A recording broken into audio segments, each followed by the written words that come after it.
even when we look at the concept of a job, a job is what provides income.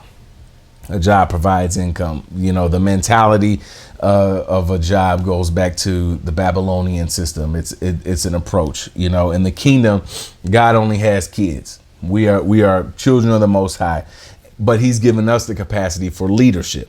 He's given us dominion. He's given us leadership capabilities on the inside of us. That's what we have. We have leadership capacity. So a job looks for a paycheck.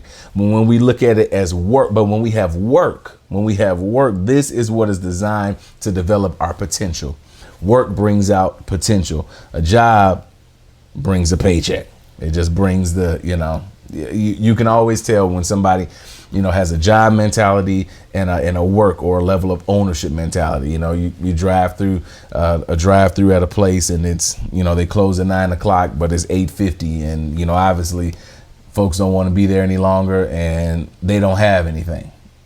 It's like we've shut down early. It's time to go. We're ready to go. Well, that's typically the mindset of somebody who has a job, while the owner is like, well, wait a minute.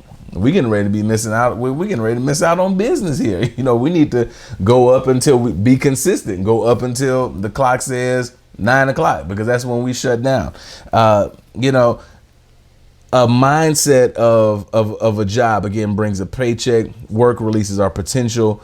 But work brings things out of us. It stirs up things that have been lying dormant. When we begin to work, we begin to release the greatness that's on the inside of us, the greatness that only comes from God. The greatness is coming from God, but He's put it on the inside of us. Work was never supposed to be absent of creativity. So our work produces creativity. It's what fulfills us.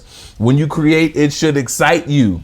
This should be exciting. It shouldn't be something that's like laborious, something that we're just, we dread doing. But this is a moment that we have in order to find what's fulfilling us, because it's something that we're called to do. It's something that brings us joy. So I want to just challenge you all today here in the Worship Life family, the Worship Life community. What is it? What is the expression? What is it that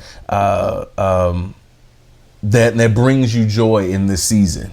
Some people are like, I'm still trying to find it. Begin to write it down. Begin to say, okay, God, this is what's bringing me joy. And if you're in a season where you're like, okay, I'm trying to figure out what my purpose is, I feel like I'm all over the place, sit down with a tablet and begin to write out the things that bring you the most joy. Because some of you now you've just been sitting on, you've been sitting on your wealthy place. You've been sitting on, your purpose, because you've been in fear. You've been afraid to take the next step. But let's just start with the fundamentals. Let's get a piece of paper and let's write down what fulfills us, what excites us. Again, as I said earlier, this is part of our life as a worshiper, where we begin to develop what God has put on the inside of us to present it back to Him as we give our gift and we allow our gift to function in the world. It's nothing worse than seeing somebody, well, I won't say that this time. We'll say that for the next round. We'll say that for the next round.